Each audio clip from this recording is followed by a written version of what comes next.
hati-hati na lang, nananabik na lang. Ito yung Zoro nung round 1, kararating pa lang. At kung bakit ko kinutya, siya ay pasimpleng inuga. Sa daming tutugma sa lang, yung lang sa lang tinugma. Lamang, lamang, yanang, yabang, parang, batang, walang, galang, barang, pamban, yaga, langang, kanyang, kasang, kapang, atang, talang, kalang, kasang, ganyang, panang, kalan, batang, tabang, tumugma ka ng di Ingles at huwag kang bastang mamanghalang!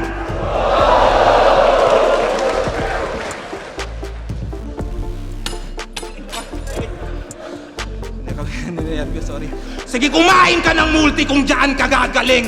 Huwag ka lang mapapraning, iinda at dadaing. Ano nasa na si Zoro, huwag ka ngang nang-aaning. Kahit nahulog yung kutsara, tol, wala nang dadating.